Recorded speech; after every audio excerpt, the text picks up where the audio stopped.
A beleaguered employee makes a desperate call to resign, admitting he has finally reached his absolute physical limit and cannot continue. His coworker screams in panic that he cannot leave before the delivery deadline, revealing the entire team has already quit and left him alone in the darkness. Whispering a final plea for help as his vision fades to black, the overworked man decides to close his eyes for just a moment of rest.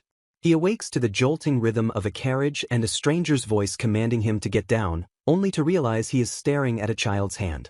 Ruthlessly shoved from the carriage, he splashes into the mud and recoils from the sharp pain of the impact. A cold woman throws food at him like a dog and tells him to eat, while he stares in shock at his reflection and realizes he has become a child.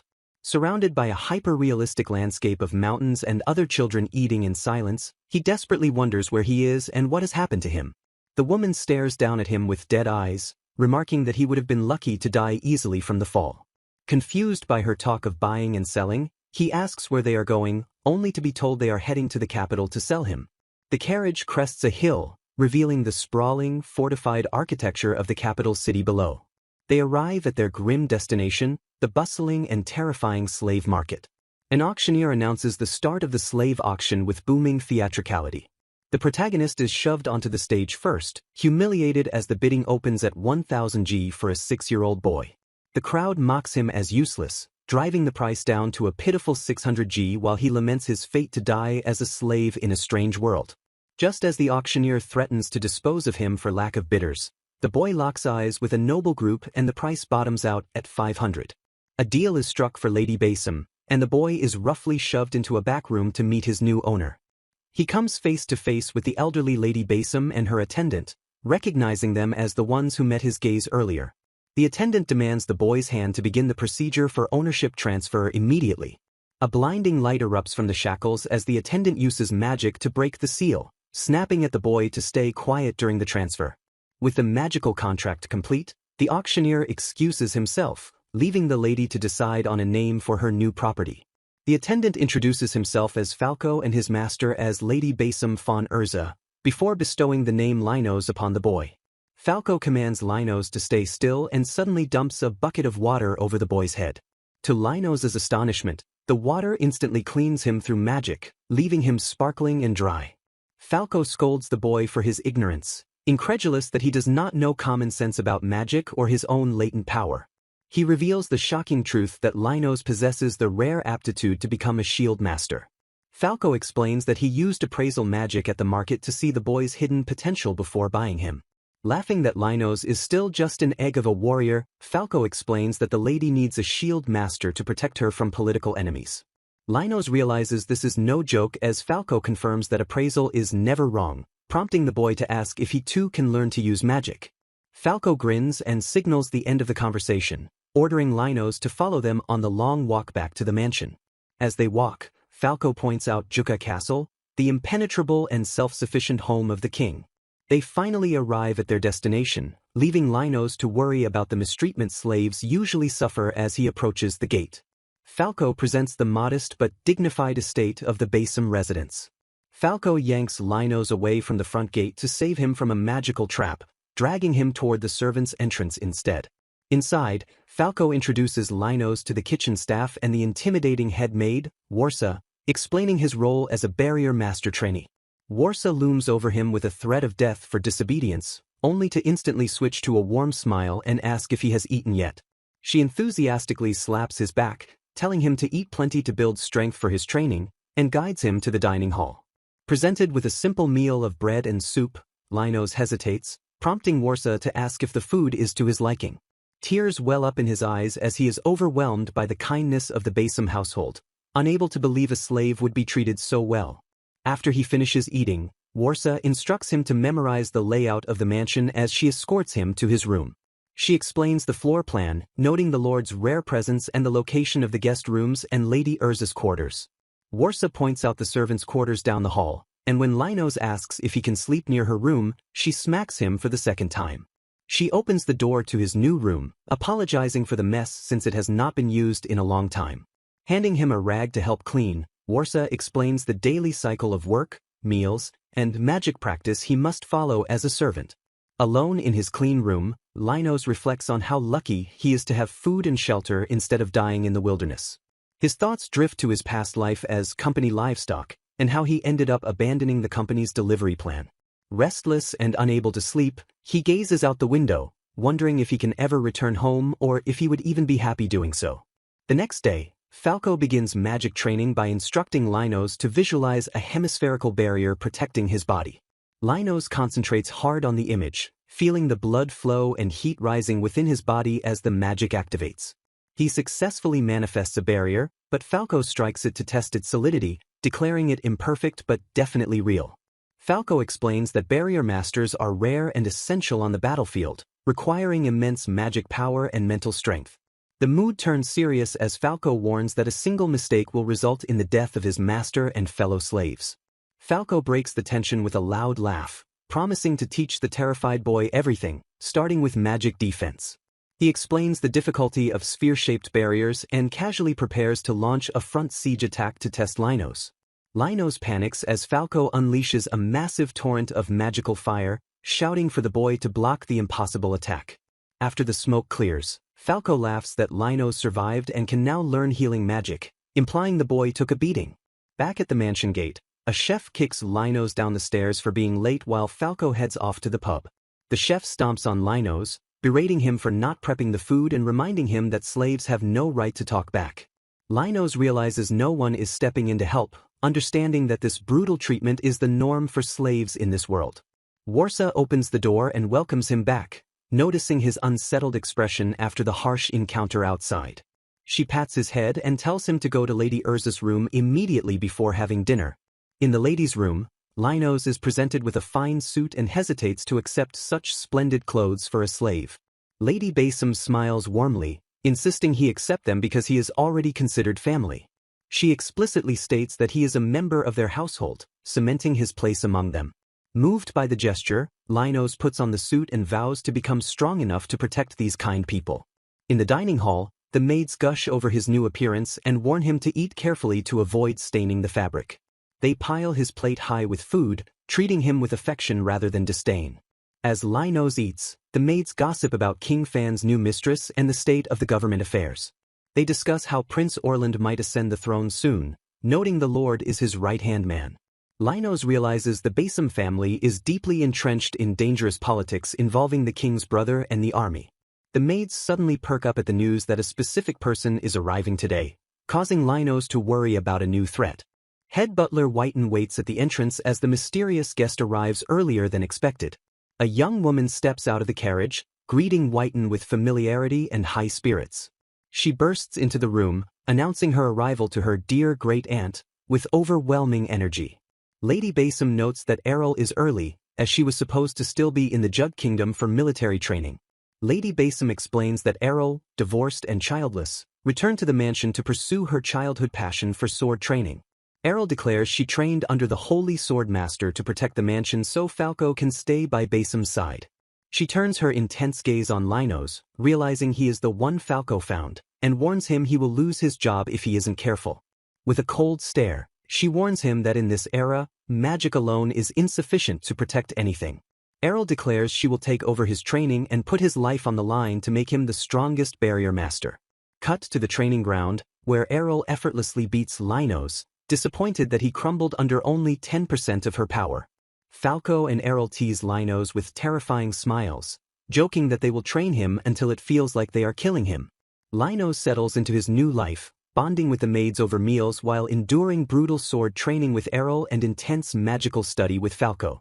For years pass and Lady Urza visits the royal palace, remarking with surprise that she never expected an invitation from Whiten. Whiten questions her sarcasm, but Urza retorts that she only sees him during palace visits before shifting the topic to the good news she brings. Back at the mansion, the air crackles with the sound of steel clashing against steel as an intense sparring session takes place. Errol lunges forward with a ferocious shout, swinging her blade with enough force to shatter ordinary defenses. Linos scrambles to dodge the lethal strike as Errol leaps into the air, bringing her sword down with terrifying speed. Linos manifests a magical shield to repel the heavy blow, causing Errol to click her tongue in frustration as her attack is deflected. The impact of the strike reverberates through the training grounds as Linos struggles to maintain his defensive stance. Errol lands gracefully and glances back with a sharp grin, assessing her student's ability to withstand her assault. Falco intervenes to end the match, but Errol protests that she isn't finished yet while Linos catches his breath behind his barrier. Falco praises Linos for his growth, noting that his magical power has increased significantly since he first arrived at the mansion. Linos is shocked to hear that it is time for his graduation, but Falco assures him that his barrier is now strong enough to rival the palace masters. Falco reveals the graduation exam is a solo mission to hunt a dangerous monster in the Runoa forest within 3 days. Linos enters the forest with Errol and asks why she is tagging along, to which she claims she is merely his bodyguard protecting him from a strong monster. Errol's facade crumbles as she excitedly admits she is actually there to hunt the monster herself, dragging Linos along in her battle-hungry frenzy. Errol stomps through the woods in frustration, unable to find the beast even with detection magic, while Linos wonders if her killing intent is scaring it away. Just as Linos suggests the monster is hiding from Errol's bloodlust, she senses a presence and swings her sword into the brush. A massive, hulking beast bursts from the foliage, revealing itself to be the fearsome karst Charolais. Errol's sword bounces harmlessly off the monster's hide, and she realizes neither steel nor magic can penetrate its thick skin. Errol dances around the charging beast, delivering a flurry of strikes that fail to leave a scratch as the monster rampages through the trees. Realizing the beast is as hard as rock, Errol orders Linos to flee while she holds it off, but he refuses to run. Linos steps forward and declares that he wants to fight, refusing to be happy if he is always the one being protected. Linos unleashes his magic, casting a complex barrier spell that completely encases the massive bowl and begins to manipulate the space inside. Errol questions his plan to trap it, but Linos reveals he is vacuuming the oxygen out of the barrier to suffocate the beast. Deprived of oxygen, the massive karst Charolais collapses to the ground with a heavy thud, defeated without a single physical blow. Errol praises Linos' incredible magic application with newfound respect, while Linos smiles wearily that his plan worked. Errol hands Linos a small pouch, instructing him to store the massive carcass inside it, and chuckles at his confusion. She explains that the pouch is a Basim family treasure that uses magic to store large objects, surprising Linos with its utility. Following Errol's instruction, Linos chants the command word, apt, and the giant bowl is magically sucked into the small bag. Errol eagerly suggests they hunt for side ingredients because she plans to eat the monster, much to Linos' horror as she jokes about skinning it.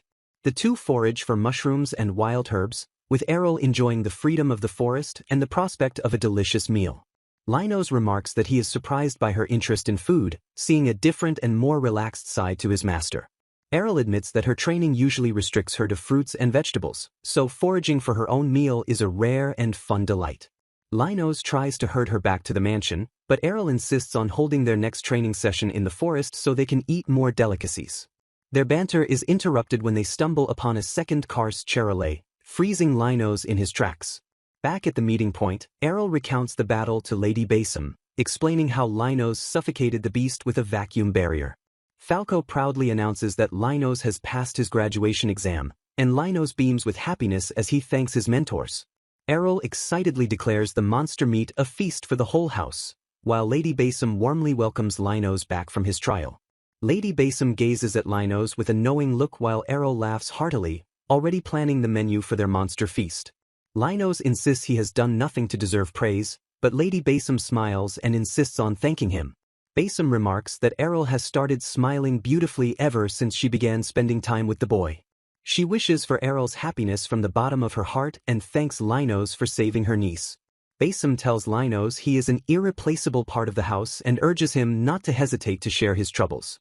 Overwhelmed by her kindness, Linos tears up and vows to be someone the family can count on. He receives a handkerchief for his tears, feeling incredibly fortunate and blessed to be in this household. Basim worries she pushed Errol too hard but feels secure knowing her niece is there to protect them. She reveals the tragic past where she was forced by the king's order to marry Errol off at 12 to an abusive husband. Basim explains that Errol changed drastically after that trauma, but now she treats Linos like a brother. Basim credits Linos for the positive changes and assigns Whiten to be his personal butler. Whiten reveals that Errol surprisingly accepted an invitation to a salon, a gathering she usually despises. He explains that Errol was nervous and caused an accident that could have damaged the family's reputation. Linos saved the situation by comparing her mistake to an old fable, turning the awkward moment into a triumph. Whiten laughs that the fable was a complete lie Linos invented, impressing Basim with the boy's wit. Basim excuses herself, leaving the two servants to finish their conversation. Whiten bows and takes his leave, intending to thank Linos properly later. Alone in the hallway, Whiten smiles, looking forward to seeing how Linos will grow in the future. Errol suddenly drags Linos out to the Runoa forest for training, ignoring his protests. Linos screams in pain as Errol puts him in a tight wrestling hold, physically crushing him under the guise of training. Errol admits she is having too much fun bullying him, ignoring his plea to stop the morning pranks. Later, a servant summons Linos to the master's room for an urgent matter. Linos knocks and enters the room, apologizing for the intrusion. He is shocked to find not just Lady Basim, but His Highness the Crown Prince waiting for him. Linos wonders why the prince is visiting during the day, as he usually comes in secret at night. The prince announces he will soon be crowned regent and formally requests Linos' assistance. He tasks Linos with securing 100 plumes from the legendary golden bird for the inauguration banquet. Linos suggests Lady Basim would be better suited for the hunt, but she fears her magic would burn the forest. Basim explains she recommended Linos because his infinite storage magic can keep the plumes perfectly fresh. The prince gives a 2-week deadline, and Linos realizes the heavy atmosphere makes refusal impossible. Impressed by the prince's praise of his reliability, Linos vows to devote himself entirely to the mission. In the forest, Linos scans the area with the 1,000-mile looking glass but fails to spot the birds. Errol announces her arrival with a slap to Linos' back, declaring she is there to help him. Linos is less than thrilled by her aggressive support, but Errol demands he show some gratitude. When Linos asks if she found the bird, he suspects she only wants to catch it to eat it. Errol orders him to set up a barrier for camp, and Linos resigns himself to following her lead. He strengthens his resolve to complete the request for the sake of the prince and Lady Basim. Using his detection magic, Linos finally identifies a flock that matches their target. He worries the quest might take all day, but remains hopeful as they close in on the location. They spot the flock of golden birds, and Linos prepares to move in carefully. Linos strategizes on how to capture them, debating between individual barriers or a large cage to avoid trapping other monsters. Linos and his companion spot the scout bird, strategizing a secure method to capture it without killing the creature or alerting the rest of the flock. The bird happily crunches on the fruit Linos threw, its golden radiance seemingly unrelated to its actual diet of fruit. Seeing the bird enjoy the treat, the girl wonders if they can gather a massive amount of fruit to scatter as bait. Linos hesitates but formulates a risky plan, asking what the girl intends to do once the barrier is set.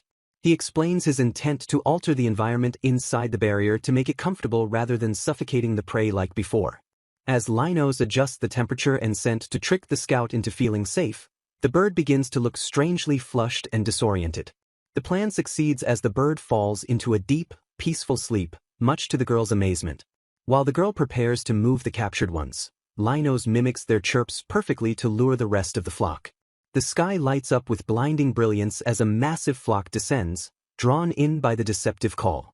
As the birds land with a rumble, Linos suggests a taste test, but the girl immediately halts him to take over. In a gruesome display of speed, the girl instantly snaps necks and disembowels the birds while Linos watches the swift massacre. Drooling at the prospect of the meal, she demands Linos heat up the frying pan she brought in her luggage. Linos gulps nervously as the meat sizzles in the pan, signaling that the impromptu feast is ready. They take a bite and are immediately overwhelmed by the incredible flavor. Consumed by satisfaction, they praise the perfect balance of umami and sweetness despite the simple salt and pepper seasoning. Realizing they hunted too many, the girl decides to bring the surplus back to the residence for Great Aunt and the others. As they travel through the mountains, Linos wonders if his lady will be pleased with their haul. They arrive back at the estate, greeted warmly by the staff as they unload their golden bounty. Linos serves tea to the lady of the house, who commends him for his splendid job acquiring the golden birds. He humbly insists he is just a servant, but the lady conveys her husband's gratitude for the banquet's success. She reveals that Falco was sent to hunt a substitute because the original request was unreasonable, then hands Linos a heavy bag.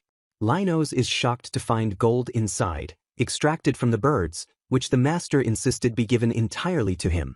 The lady solemnly announces that when she and her husband pass away, Linos will be released from his servitude.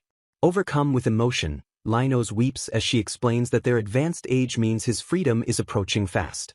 He accepts the gold, realizing they want to ensure he isn't left destitute and lonely when they are gone. The other servants celebrate his reward, noting that the master has not yet returned from his own hunt. A week later, Falco finally returns, traumatized and screaming that he can't go back until he hunts the yellow dragon. Linos is suddenly dragged out of bed in the middle of the night by the noisy staff. The lights turn on to reveal a surprise party congratulating him on his coming of age. Confused and overwhelmed, Linos is seated in a throne-like chair while the maids cheer for the star of the show. A lavish feast is revealed, planned for months by Warsa, leaving Linos questioning if he deserves such grandeur. Warsa tears up realizing how quickly the years have passed, transforming the frail boy into a full-fledged adult. Linos smiles warmly and offers a handkerchief to the sobbing Warsa, thanking her for her kindness. Falco joins in, reminiscing about the days when Linos was weak enough to be defeated in training. Linos freezes in shock as he recognizes Great Uncle Arden standing among the guests. The servants gasp in awe as Linos identifies the distinguished visitor as his great uncle. Stammering nervously, Linos tries to express his gratitude to the Basim family for saving his life. Arden apologizes for the delay in meeting him, noting that Urza and the others have spoken highly of his protection of the family. As the head of the Basim household, Arden formally offers his sincere blessings and congratulations on Linos' adulthood. Arden encourages everyone to enjoy the party while Linos asks if he has greeted Great Aunt Urza yet. Linos reads a letter from Lord Whiten, touched that the busy nobleman still makes time to write home. The Lord apologizes for his absence, dashing Linos' hope that he returned for the coming-of-age celebration. Whiten reveals he will stay for a few days, prompting Linos to worry if trouble occurred at the castle. The Lord clarifies that the trouble isn't at the castle, but rather something important is about to happen here. Falco informs Linos that Lady Urza has summoned him, Lady Basim, and Falco for a serious discussion. Lady Urza apologizes for interrupting the festivities, gathering the key members of the household for a private meeting. She hands Linos a gift and entrusts him with a secret mission, requiring Falco and Errol to bear witness. Urza presents Linos with a special permit, granting him unrestricted access to the town's residential and commercial sectors. She smiles mischievously, promising to take him to a familiar store later since he can now travel freely. The mood shifts as she assigns him a grave new responsibility, supervisor of the Basim family treasury. She explains that the treasury houses national-class treasures, which must be protected by his unique barrier magic. Linos hesitates at the magnitude of the task, but Urza insists he is the only one capable of handling the pressure. Accepting the duty with honor, Linos listens as she promises to reveal the unlocking method later. Urza mentions that this appointment is part of a larger gift involving a visitor arriving tomorrow. She reveals that she returned home specifically to receive this guest, who will arrive alone the next day. The household buzzes with tension as they await a visitor powerful enough to give orders to their lord. The mysterious guest is revealed to be the prince, who personally comes to congratulate Linos on his coming of age. The prince calls Linos his benefactor for finding the golden birds, waving off the boy's humble denials. Shifting to business, the prince confirms Linos' new role as treasury supervisor and his travel permit. The prince expresses total confidence in the safety of the treasury, having already witnessed Linos' barrier skills. He then addresses the Basim family directly, stating he has a request that is not for Linos, but for them. The prince drops a bombshell, asking the family to release Linos from slavery and adopt him as a son. The room freezes in shock as the weight of the royal request sinks in. The prince explains that since the Golden Bird incident, he has wanted to secure Linos' talents for the country. He declares his intention to employ Linos as a royal barrier master once the adoption is finalized. Lord Whiten asks for time to discuss this life-changing proposal with his wife before giving an answer. The prince agrees but expects a positive response, leaving the lord overwhelmed by the sudden turn of events. Meanwhile, in a shadowy room, a spy reports to a mysterious figure about the new barrier master. The conspirators decide to assassinate Linos and his allies once he begins his service at the royal palace. 2 years later, Linos reflects on how the immediate service turned into a long period of waiting. He laments the mountain of etiquette training required to survive the complex customs of the royal palace. As tailors measure him for noble attire, he learns that appearances are a crucial weapon in court politics. Lady Urza warns him that ability alone is insufficient, He must cultivate an image of absolute trustworthiness. She explains that rival factions will judge him harshly, so he must win over even those who seek to antagonize him. The court will scrutinize his pedigree and assets, looking for any weakness to exploit.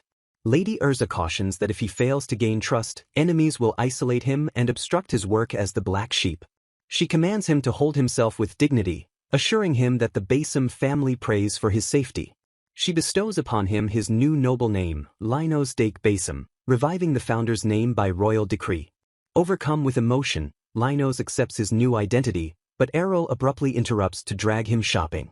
Errol cheerfully declares him her baggage carrier, leading the newly minted noble toward the bustling market district. Errol misunderstands the shopping trip, assuming they are buying supplies for Linos since he won't be home as often. Linos corrects her, insisting this is an advanced celebration for her and urging her to ask for anything she wants.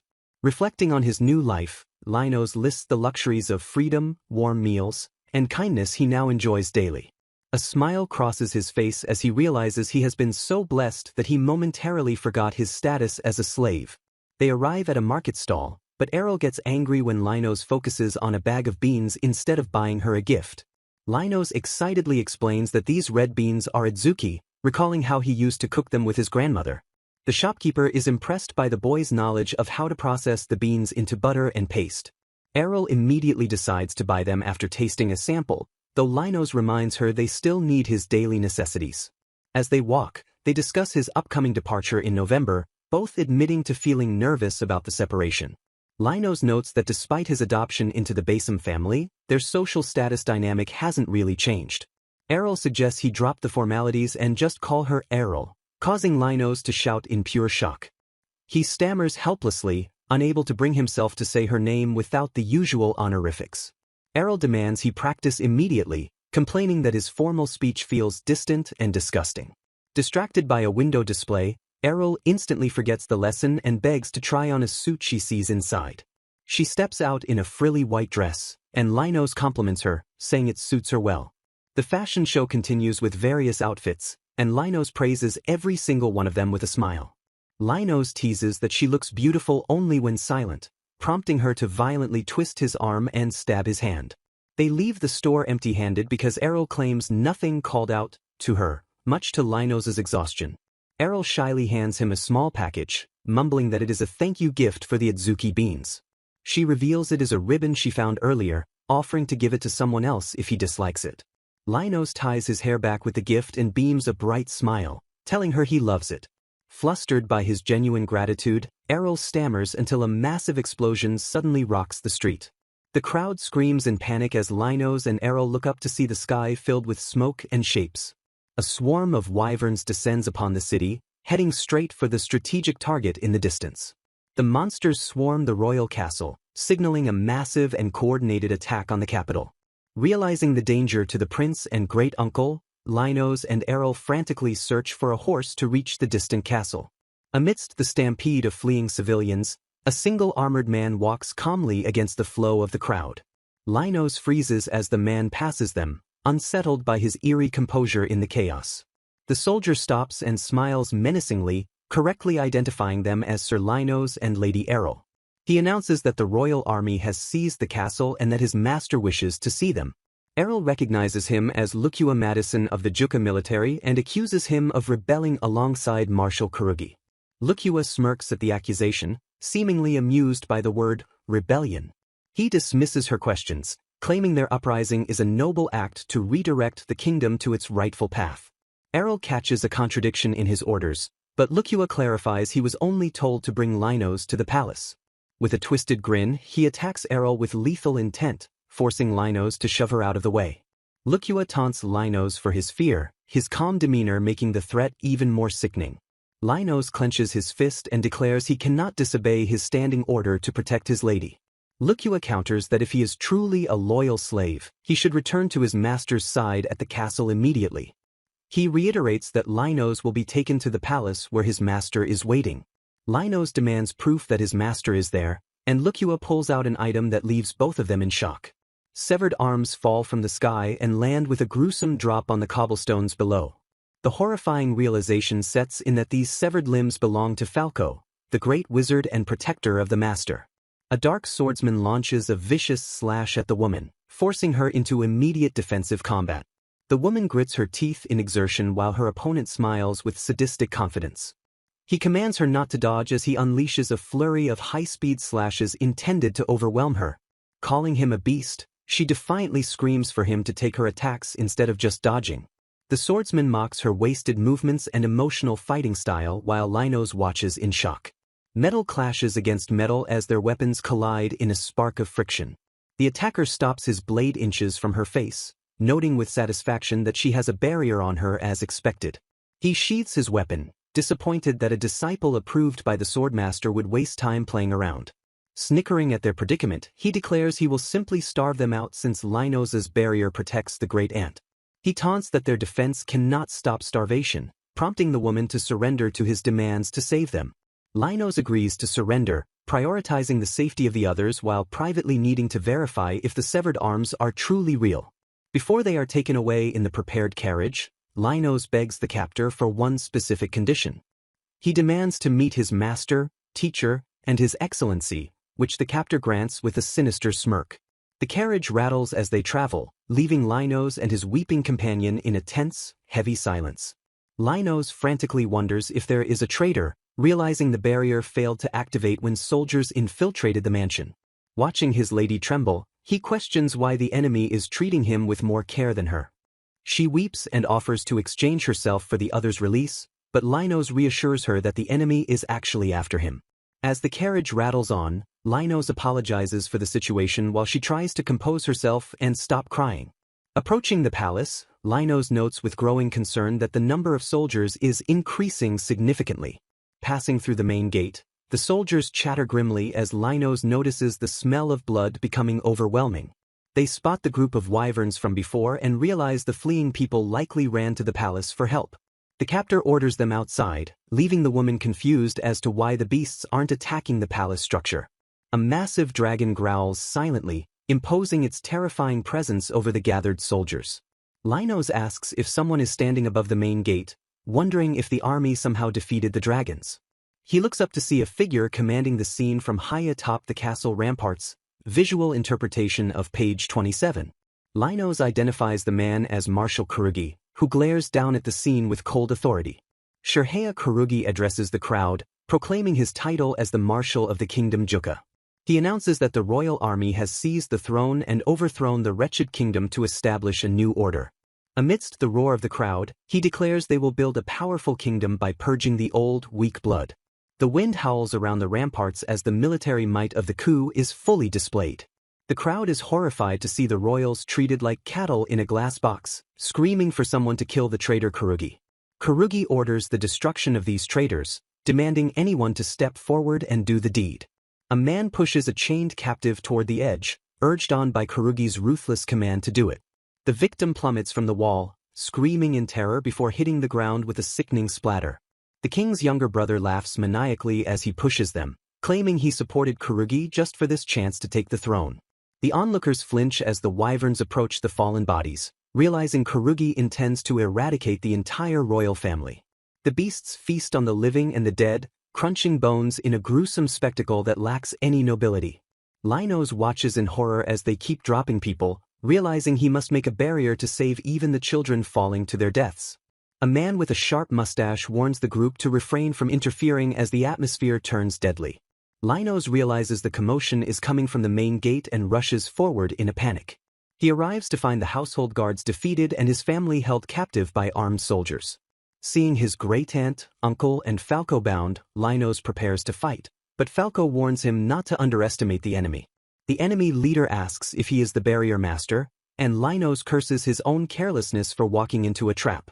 The leader admits he tortured the information out of Falco and demands Linos become his shield using his barrier arm. Linos clenches his fist and agrees to comply, but only if the leader releases the prince, his master, and his teacher. The leader ruthlessly denies the request, stating their executions are inescapable and ordering Linos to obey or die. Desperate to save them, Linos tries to negotiate by saying he wants to ask a question before the judgment is passed. He asks about the Basem treasury, demanding to know how to unlock the vault that holds the national treasures. The leader reveals he knows Linos possesses the key and demands the answer immediately, leaving Linos stunned. Linos refuses to speak if his teacher dies, realizing with horror that the leak could only have come from a traitor. The leader commands Shane to take action, mocking Linos for misunderstanding the situation. A familiar voice replies, "As you wish," and the traitor steps forward to execute the order. Lady Urza and Linos stare in disbelief as they recognize the traitor as a trusted member of their circle. In a flashback, a young Shirhaya Kurugi asks his grandfather to tell him war stories again. The grandfather embraces the boy, who excitedly declares his dream to become a soldier just like him. The young Kurugi vows to make his country second to none with innocent but intense determination. His grandfather praises him, teaching him the core belief that a soldier must never be defeated. Years later, Kurugi is celebrated as a prodigy at the military academy, hailing from a line of superior soldiers. His peers admire his excellence and leadership, noting that he is already better than his teachers. Alongside him, a student named Basim von Arden is also praised for his brilliance and noble lineage. Observers predict that these two young men will become the pillars supporting the royal family in the future. In the field, Corps Commander Kurugi is presented with a rare wyvern egg by his subordinates. His subordinate confirms the retrieval, and Kurugi smiles at the potential power it holds. Kurugi reveals his controversial plan to use the egg to subjugate demons, aiming to weaponize them. A subordinate warns that the corrupt nobles and the royal family will never approve of such a dangerous experiment. Kurugi laughs off the concern, questioning if the current leadership is truly fit to guide the country's future. He clenches his fist and declares that the royal army is the true protector of the nation, hinting at his radical ambition. Soldiers worry about Prime Minister Basim's opposition, but the faction believes in Kurugi's immense military power. Kurugi states he cannot reveal his full plans unless war breaks out with the neighboring country of Hydata. His faction argues for an immediate attack to expand territory, claiming the enemy is weak and ripe for conquest. A moderate voice objects to the war, pointing out the country's limits and the logistical nightmare. The argument escalates over whether to protect citizens or plunder villages to fuel the war machine. The marshal silences the room, insisting that enhancing national power is the ultimate priority above all else. The crown prince intervenes to support the peaceful faction, humiliating the marshal and rejecting the military expansion. Kurugi seethes with hatred for the weaklings, who refuse to do what is necessary to strengthen the nation. He resolves to destroy the current order if it means building a strong, undying country. His face twists into a mask of ruthlessness as he decides to purge anyone who stands in the way of his vision. Back in the present, Shane Whiten introduces himself as the intelligence commander, coldly greeting the family he betrayed. Lukua holds up the severed arm of the butler Falco, asking Linos if he has any final words before the end. He forces Linos to kneel in submission and coldly orders his subordinate Shane to proceed with the execution. Linos stares in stunned silence, his mind unable to process the sudden and brutal escalation of violence. Lukua explains he cut off Falco's arms to break the butler's resistance and has now appointed himself the new slave supervisor. He grabs Errol by the hair, warning her that absolute obedience is the only rule in this new reality. Lukua reveals he used an appraisal spell to expose his own background and learned forbidden magic to breach their defenses. He admits that passing through the barrier was an agonizing experience that nearly killed him. Mocking Linos, he claims he only succeeded because of the boy's imperfect barrier and his own desperate need to contact his allies. Linos crumbles under the weight of guilt, realizing his own magic provided the opening for this tragedy. Lukua coldly recounts how he burned the other captives to death when they refused to reveal the password. He notes with sadistic curiosity that while the bodies burned, Errol's magical clothes remained untouched. He confirms that Falco, the Marquis, and His Highness were all tortured with fire until they died for their silence. Tears stream down Errol's face as she declares she would rather be beheaded than betray her family. Lukua demands the password from Linos, offering a quick end to the suffering in exchange for compliance. Linos refuses to speak, while Errol screams at him to forget about her and save his own life. Lukua blasts Linos with magic, calling him as stubborn as his late master while the boy screams in agony. Linos struggles to understand how the slavery magic can be so overpowering when his master never once used it on him. Enraged by the defiance, Lukua loses his composure and screams that he is ridiculed everywhere he goes. Losing all patience, he orders Shane to dissolve the barrier and kill everyone immediately. As Shane prepares the killing blow, Lino screams in a desperate attempt to stop the massacre. Lucua gives the final command to slaughter them all without mercy. Lady Basim suddenly throws herself in front of the attack, taking the fatal blow intended for the others. Linos and Errol freeze in horror as the matriarch of the family collapses before their eyes. Errol screams her aunt's name in anguish as the older woman lies motionless in a pool of blood. A mysterious magic circle activates on Linos' hand, triggering a dormant power within him. Linos clenches his fist, fighting against the paralysis of the slave contract to move his body.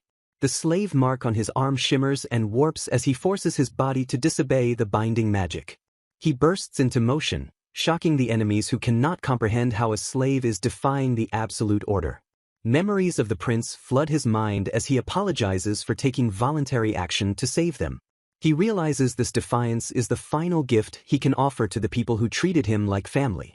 Errol wails in despair as she looks upon the corpses of her uncle, aunt, and the loyal butler Falco. Lucua coldly orders the wyvern to devour the bodies of the fallen to clean up the mess.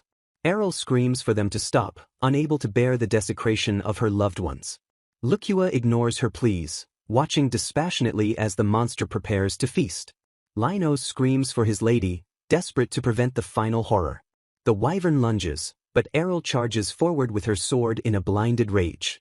She jumps toward the beast, shouting for it to return her precious people.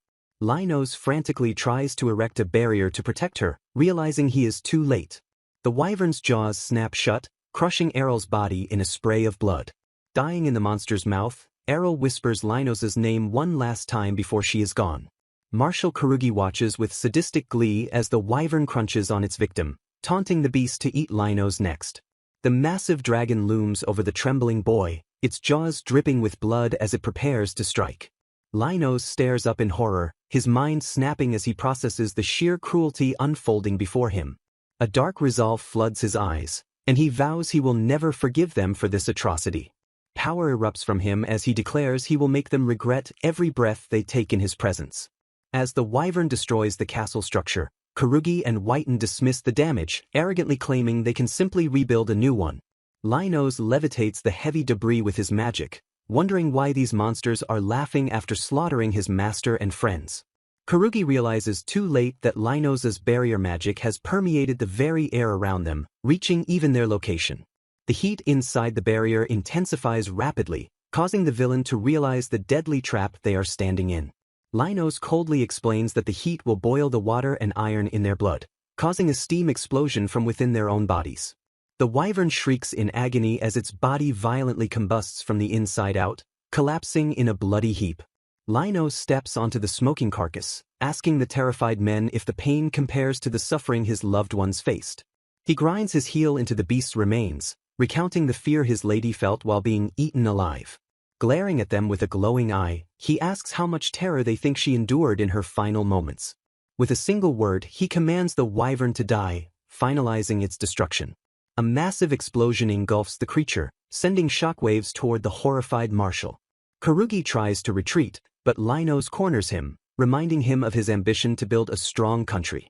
Linos declares that Karugi will never build anything again because he is going to end his life right now. Standing amidst the rubble, Linos screams that the marshal killed everyone who ever supported him. He unleashes his rage, demanding to know how they dared to do such a thing to his family. The barrier expands to cover the entire palace, leaving the villains confused and terrified by the scale of the magic. Remembering that his master freed him from slavery, Linos manipulates the debris to shift and collapse. Whiten screams for an evacuation as the ground rumbles and the palace ruins begin to cave in on them. The floor gives way beneath them, sending the marshal plummeting into the abyss of falling stone. Karugi screams in terror as he falls, consumed by the destruction he provoked. A colossal crystal structure erupts from the ground, swallowing the castle and the surrounding area in a blinding light. The townspeople watch in confusion and fear, checking their homes and wondering what just vanished.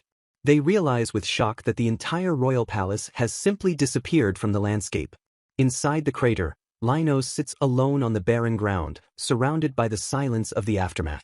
The massive crystal barrier towers over him, sealing away the tragedy that occurred within. He touches the smooth surface of the barrier, unable to bring himself to leave the remains of his loved ones exposed. Tears stream down his face as he acknowledges that his lady, master, and the king are all buried here. He apologizes brokenly, blaming his own weakness for failing to save or protect them. Unsure of how much magic he has left, he begs for forgiveness as he prepares to move their resting place properly. He vows to encase them so that no one will ever be able to touch or see them again. The barrier shifts and cracks under his command as he finalizes the tomb for his fallen family. Linos decides he must leave immediately before the townspeople arrive to investigate the scene. His thoughts turn to Miss Warsa and the other servants from the mansion, hoping they might still be alive. He recalls that the staff excelled in martial arts and holds onto a sliver of hope that they survived the initial capture. Wiping his tears, Linos turns away from the ruins, resolving that he won't know the truth unless he goes to find them. Linos stands alone on the balcony, panting heavily as he overlooks the city under the night sky. He recalls that his lady was standing right beside him just a few hours ago. Memories flood back of his first arrival in this world, walking down this very road while staring at the castle and his teacher's back. He remembers how helpless he felt back then, overwhelmed by the sheer number of things he didn't know. A haunting silence falls over the estate as he stares at the mansion standing against the dark mountains. The reality of the destruction hits him, and he gasps in horror realizing that half the mansion and everyone in it is simply gone. Desperate denial turns into panic as he screams out for Miss Warsa and the others to answer him. He frantically activates his magic, trying to use detection spells to find any sign of life. He casts the spell with trembling hands, praying to find even just one person amidst the ruins. He collapses to his knees and screams for anyone to respond, but only silence answers his plea.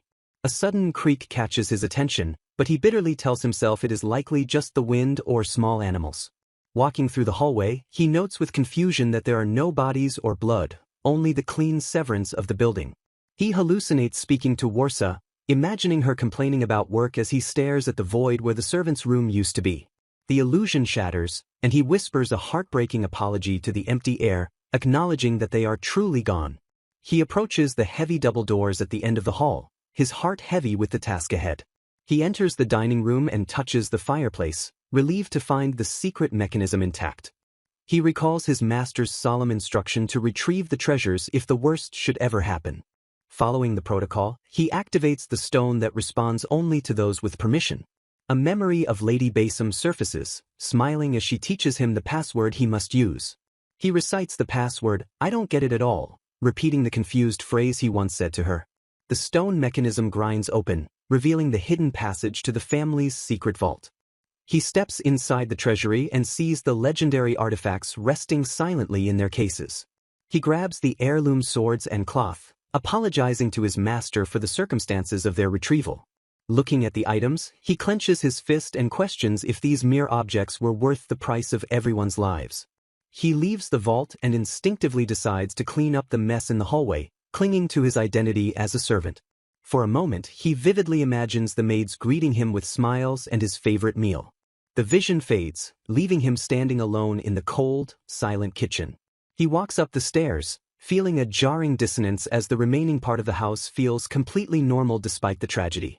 He spots a package on the floor that wasn't there before and wonders if someone returned from shopping. Opening the box, he is stunned to find it filled with bread and preserved food meant for a long journey. He pulls out a coat and stares at it, a realization slowly forming in his mind. He recognizes the button ornament and remembers the day his master unexpectedly called a tailor for him. He realizes his master and the tailor were secretly working on this survival gear specifically for him. The truth crushes him as he understands they protected this side of the mansion not for the treasury, but to ensure he got these supplies. Tears stream down his face as he acknowledges that everyone in the Basim house was always kind to him. He breaks down completely, wishing they had chosen to run and save themselves instead of preparing for his survival. He realizes that the love and sacrifice they left behind is far more important than any treasure in the vault. He looks around the empty halls, mourning that while the memories remain, the home and people are gone forever. Sensing movement, he snaps into combat mode and prepares a barrier, only to realize the intruders are townspeople. He tries to offer help to the terrified civilians, but they flinch in horror at his intense, injured appearance. Terrified civilians flee in panic, screaming as they sprint past a confused Linos who stands frozen in the street. A man recoils in absolute horror, shouting for Linos to stay back while the boy futilely tries to ask what is wrong. The villagers brand him a monster and scream for him to keep his distance, shattering his confusion with their harsh accusations. Linos frantically looks around for a beast, only to realize with dawning horror that their trembling fingers are pointing at him.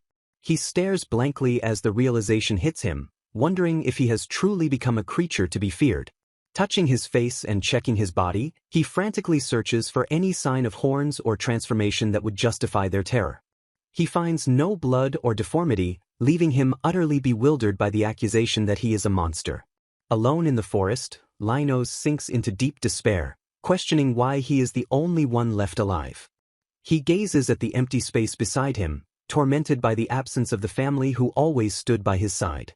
The weight of loneliness crushes him as he huddles in a cave, his heart heavy with grief and frustration. He sits silently before a crackling fire, the flames offering no warmth to his frozen, grieving soul. Exhaustion finally overtakes him, and he drifts into a sleep born of pure emotional fatigue. He prays to never wake up, wishing to remain in a dream where the tragedy of the day never happened. A familiar voice calls his name, jolting him from his slumber to face a presence he thought was gone forever.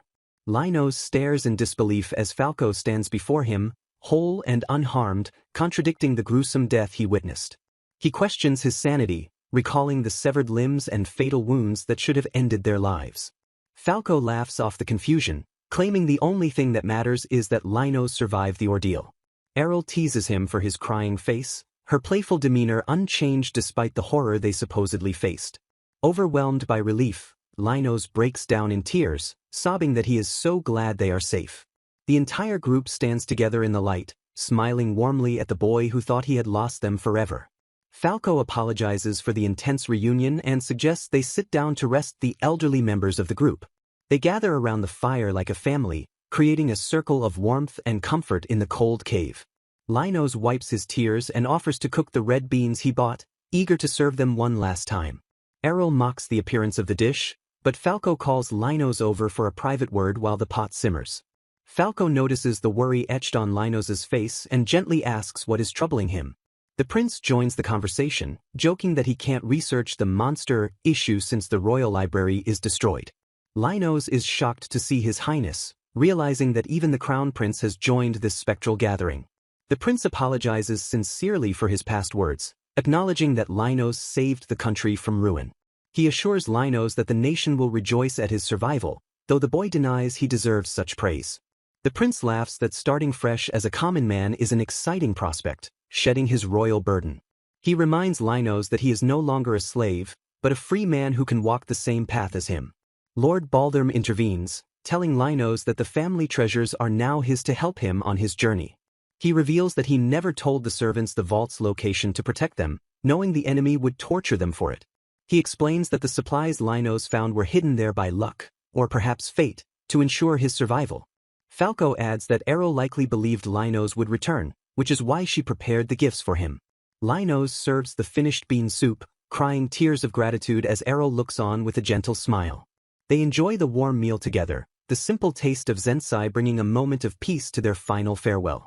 Lord Baldurm commands Linos to never forget the flavor of their family, a legacy passed down through food. Lady Baldurm reveals the heartbreaking truth that Linos was the name of their biological son who died at birth. With loving smiles, they bestow the family name upon him, asking him to live on as Linos Baldurm, their true son. Sitting by the campfire with his adoptive parents, Linos gratefully accepts both his given name and the Baldurm family name. The scene shifts abruptly to a cave where spirits of his past appear, asking why he is saying such things now.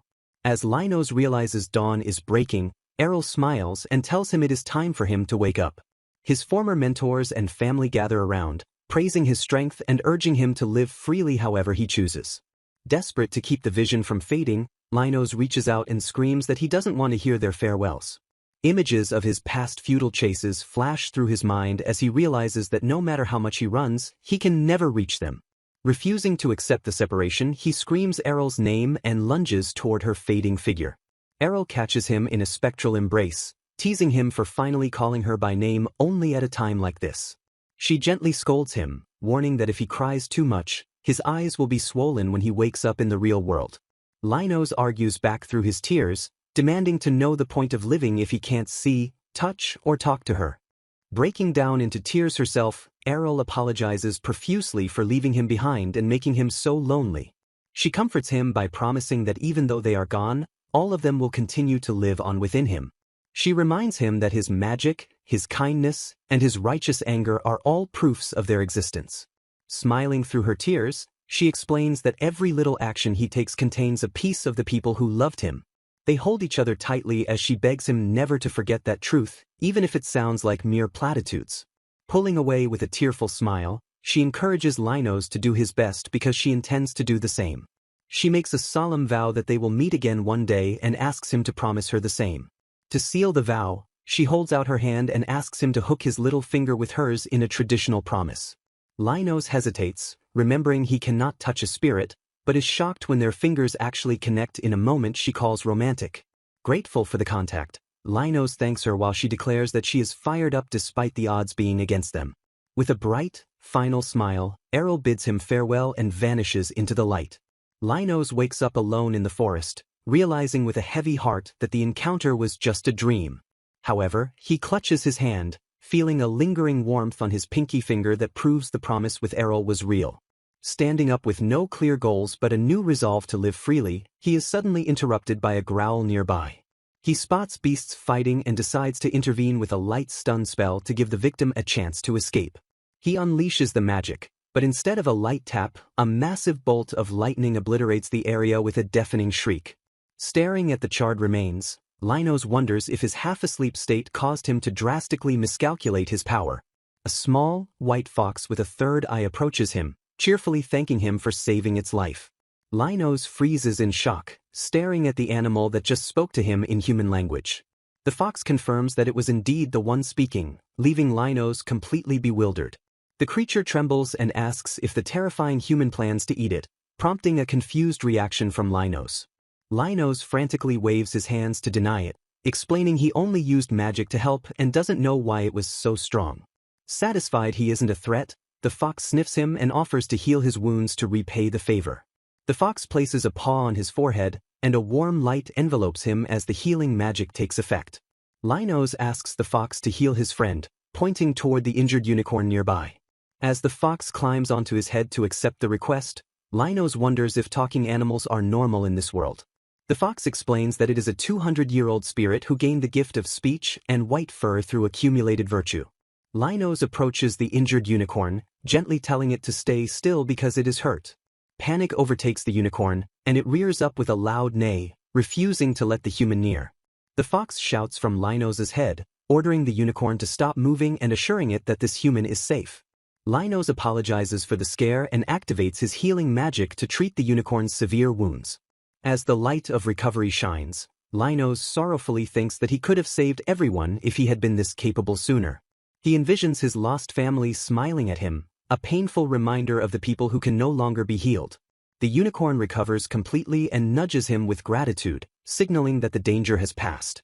The fox spirit observes Linos's tears and points out that the people he mourns are truly gone. Linos admits that even though he can't repay their kindness, they still visit him in his dreams to cheer him on. The fox spirit suddenly nuzzles against Linos's cheek, trying to comfort the grieving mage with its soft fur. Linos embraces the small creature, feeling the warmth of its heartbeat and thanking it for the consolation. The mood lightens as the fox happily devours a strip of dried meat, praising the culinary skills of Linos's late chef. Linos asks how the fox knew he was a bad person who had killed many, confused by the creature's insight. The fox explains that the accumulation of his enemies' grudges clings to him, creating a palpable aura of fear. It warns that the sheer number of deaths has piled up inside him, becoming a curse that distorts how others perceive him. Linos realizes this curse is why the townspeople were terrified of him, understanding the weight he now carries. He agonizes over the families of the soldiers he killed, wondering if he has the right to be at peace. The fox comforts him by stating that his good deeds like saving them also count, slightly lifting the heavy curse. Offering a solution, the fox reveals it can use its spiritual power to fully undo the curse for him. Linos hesitates, wondering if he should bear the curse as atonement rather than taking the easy way out. The fox argues that anyone would feel that way, but carrying the curse might hinder him from doing what he must. It advises him to live a life that his late master and family would not be ashamed of, rather than suffering uselessly. A memory of Lady Urza telling him to fight on surfaces, giving him the resolve to accept the fox's help. Linos asks if the ritual involves anything bad, and upon being reassured, he agrees to proceed. Following the fox's instructions, Linos holds out his hands as the spirit begins the purification process. A dark, sludge-like substance slithers out of his palms, physically manifesting the heavy curse leaving his body. The fox asks for a name now that the curse is broken, pointing out that they look different to him now. It explains that if god retainers like them receive a name, their divinity increases, prompting Linos to think. Linos cheerfully names the fox Gon, striking a pose as he bestows the simple title. The fox freezes in disbelief, clearly underwhelmed by the plain sound of its new identity.